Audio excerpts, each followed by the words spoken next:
আমি তোমাদের Subhadeep sir. Welcome back to my channel digital coaching class. আজকে আমরা পড়ব নবম শ্রেণীর ইতিহাস। নবম শ্রেণীর ইতিহাসে আমরা দ্বিতীয় অধ্যায় পড়াশোনা করছি। তো দ্বিতীয় অধ্যায় আজকে দুটো গুরুত্বপূর্ণ বিষয় নিয়ে আলোচনা হবে। কি কি? এক, টেনিস কোর্টের শপথ। দুই, বাস্তিল দুর্গের পতন। তাহলে প্রথমে এক এক করে শুরু করি। ফার্স্ট, টিকা লেখো টেনিস কোর্টের শপথ। কি বলবো? ফ্রান্সের যে সকল আন্দোলন বা ফরাসি বিপ্লবের আগে যে সকল আন্দোলন ঘটেছিল তার মধ্যে একটি গুরুত্বপূর্ণ বিষয় হলো টেনিস কোর্টের শপথ। 1789 সালে 20 জুন ফ্রান্সের জাতীয় সভার প্রতিনিধিরা টেনিস কোর্টের মাঠে যে শপথ গ্রহণ করেছিল, ফ্রান্সের জাতীয় সভার প্রতিনিধিরা টেনিস কোর্টের মাঠে যে শপথ গ্রহণ করেছিল তা টেনিস কোর্টের শপথ নামে পরিচিত।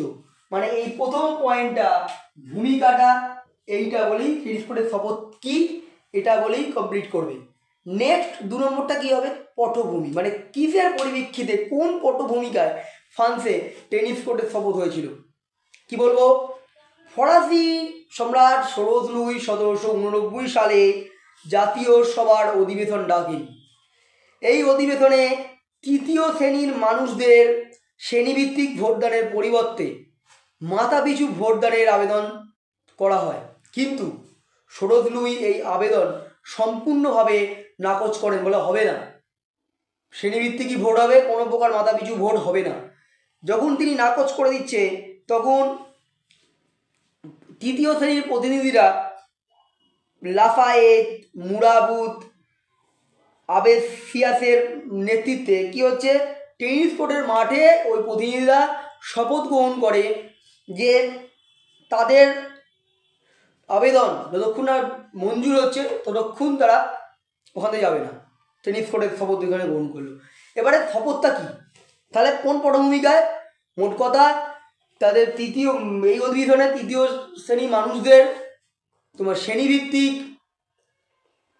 বলছে কি, তৃতীয় শ্রেণী প্রতিনিধিরা বা মানুষেরা শ্রেণীভিত্তিক ভোটদানের পরিবর্তে বলছে কোনো শ্রেণীভিত্তিক ভোটদান হবে না। শ্রেণীভিত্তিক ভোটদানের পরিবর্তে কি বলছে, মাথাপিছু ভোটদানের আবেদন জানিয়েছিল। কারা আবেদন জানিয়েছিল? জাতীয় প্রতিনিধি সভায় তৃতীয় শ্রেণীর প্রতিনিধিরা। বোঝা গেল? এই আবেদন রাজা সরোজ লুই সম্পূর্ণভাবে অস্বীকার করছে। তখন তৃতীয় শ্রেণীর প্রতিনিধিরা শপথ গ্রহণ করে, যেখানে সেটাই হচ্ছে টেনিস কোর্টের মাঠে তারা শপথ গ্রহণ করেছিল। এবারে 2 নম্বর হচ্ছে কি শপথ নিল তারা, কি শপথ নিল, 3 নম্বর পয়েন্ট, সেটা আমাদেরকে জানতে হবে। তৃতীয় শ্রেণীর প্রতিনিধিরা টেনিস কোর্টের মাঠে শপথ নিয়েছিল যে ফ্রান্সের জন্য নতুন সংবিধান যতক্ষণ না রচনা করা হচ্ছে ততক্ষণ তারা এই স্থান ত্যাগ করবে না, টেনিস কোর্টের মাঠেই পড়ে থাকবে যতক্ষণ না নতুন একটা ফ্রান্সের সংবিধান রচনা করা হবে। তারা এই শপথটা নিয়েছিল এবং তাদের দাবি কী ছিল? তাদের দাবি ছিল দুটো। এক, তৃতীয় শ্রেণীর সদস্যদের মাথাপিছু ভোটদানকে মেনে নিতে হবে।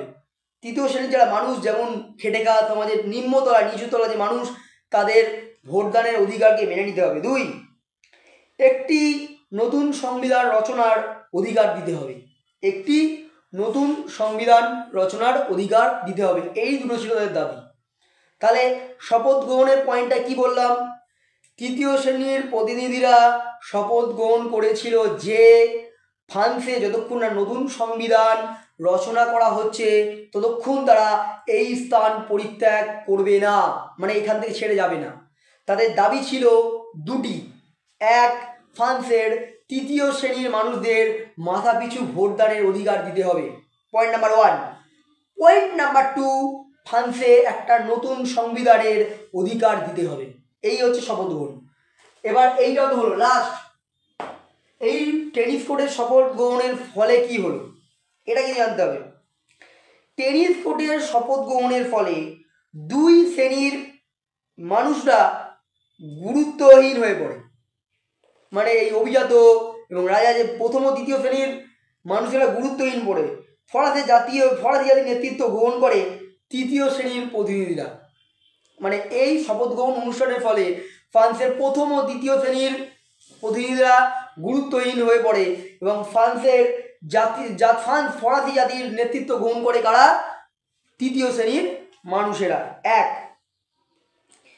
তৃতীয় শ্রেণীর সদস্যদের, তৃতীয় শ্রেণীর প্রতিনিধিদের যে মাথাপিছু ভোটদানের অধিকারকে ফরাসি সম্রাট মেনে নিতে বাধ্য হন। ফরাসি সম্রাট মেনে নেয়, বলে ঠিক আছে তৃতীয় শ্রেণীর মানুষেরা বা তৃতীয় শ্রেণীর প্রতিনিধিরা মাথাপিছু ভোটদান করতে পারবে। এবং 27 জুন পুনরায় জাতীয় সভার অধিবেশনে তিনি আহ্বান জানান। অনেক ঐতিহাসিকরা মনে করেন ফ্রান্সের এই টেনিস কোর্টের শপথ ফরাসি বিপ্লবকে আরও এক ধাপ ত্বরান্বিত করেছিল। তাহলে ফরাসি বিপ্লবের ফলাফল কি হলো আমরা কি বুঝলাম? পয়েন্ট নাম্বার 1, এই টেনিস কোর্টের শপথের ফলে ফ্রান্সে প্রথম এবং দ্বিতীয় শ্রেণীর মানুষের গুরুত্ব হ্রাস পেয়েছিল, তারা গুরুত্বহীন হয়ে পড়েছিল এবং তৃতীয় শ্রেণীর মানুষেরা ফ্রান্সের কি করছে? জাতীয় নেতৃত্ব গ্রহণ করেছিল। 2, টেনিস কোর্টের শপথের ফলে ফরাসি সম্রাট তৃতীয় শ্রেণীর মানুষের মাথাপিছু ভোটদানের অধিকারকে মেনে নিতে বাধ্য হয়।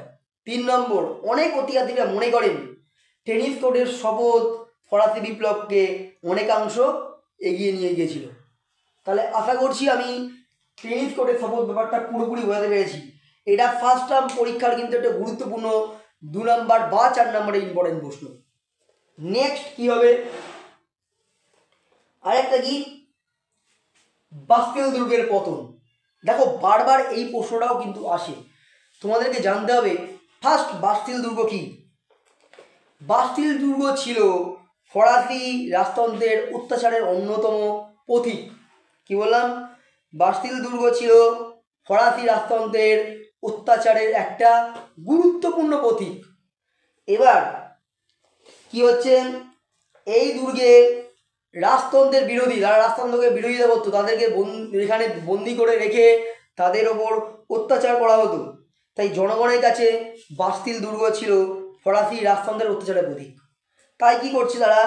1789 সালে ফ্রান্সের বিদ্রোহী জনগণ যারা বিদ্রোহ করেছিল তারা বাস্তিল দুর্গকে আক্রমণ করে এবং পুরো ধ্বংস করে দেয়। তারা বলেছিল মানব না এই বাস্তিল দুর্গ, চলো উড়িয়ে দিই বা ভেঙে দিই। এই অত্যাচারের কেন? এখানে ইন্ট্রোডাকশন বলতে হবে যে ফ্রান্সের অত্যাচারের প্রতীক ছিল এই বাস্তিল দুর্গ, কারণ এখানে রাজদ্রোহী মানে রাজতন্ত্রের বিরোধী মানুষদের এখানে এনে বন্দি করা হতো এবং ওদের প্রতি অত্যাচার করা হতো। তাই 1789 সালে ফ্রান্সের জনগণ ক্ষিপ্ত হয়ে আক্রমণ করে বাস্তিল দুর্গ এবং এটাকে ধ্বংস করে। এটা হচ্ছে ফার্স্ট যে বলেছিলাম ভূমিকা, যে কোনো অ্যান্সারের একটা করে ভূমিকা থাকে, এই হচ্ছে সেই ভূমিকাটা কি বাস্তিল দুর্গ। নেক্সট, বাস্তিল দুর্গ পতনের কারণ কি? কেন বাস্তিল দুর্গ আক্রমণ করা হলো বা কেন পতন হলো? দ্রব্যমূল্য বৃদ্ধি পাচ্ছে, তাই দ্রব্যমূল্য হ্রাস ও মজুরি বৃদ্ধির দাবিতে ফ্রান্সের জনগণ প্যারিসে বিদ্রোহ করেছিল এবং তখন ফরাসি রাজার সৈন্যরা তাদের উপর আক্রমণ চালায় এবং তারা ফ্রান্সের প্যারিসের রাজপথে তারা ছত্রভঙ্গ হয়ে যায়। সেই সঙ্গে সম্রাট শরৎ লুই এর জনপ্রিয় মন্ত্রী নেকারকে পদচ্যুত করার সংবাদে জনতা খেপে যায়। যখন খেপে যাচ্ছে ফলে শহরের বিভিন্ন স্থানে বিদ্রোহ দেখা দেয়। এরই প্রভাবে ক্ষিপ্ত জনতা হঠাৎ করেই কি করছে না বাস্তিল দুর্গকে আক্রমণ করে বসে। তাই বাস্তিল দুর্গ আক্রমণের মেনলি কটা কারণ হলো? বাস্তিল দুর্গ আক্রমণের মেনলি দুটো কারণ হলো, 1, দ্রব্যমূল্য হ্রাস ও মজুরি বৃদ্ধির দাবিতে ফ্রান্সের জনগণ প্যারিসের রাস্তায় বিদ্রোহ ঘোষণা করেছিল, তারা মিছিল করেছিল। সেই সময় ফরাসি সেনা তারা জনগণের ওপর ঝাঁপিয়ে পড়ে এবং ছত্রভঙ্গ করে যায়, তারা ছত্রভঙ্গ হয়ে যায়, ফলে তারা ক্ষিপ্ত হয় ফ্রান্সের জনগণ। 2, ফরাসি সম্রাট তার জনপ্রিয় অর্থমন্ত্রী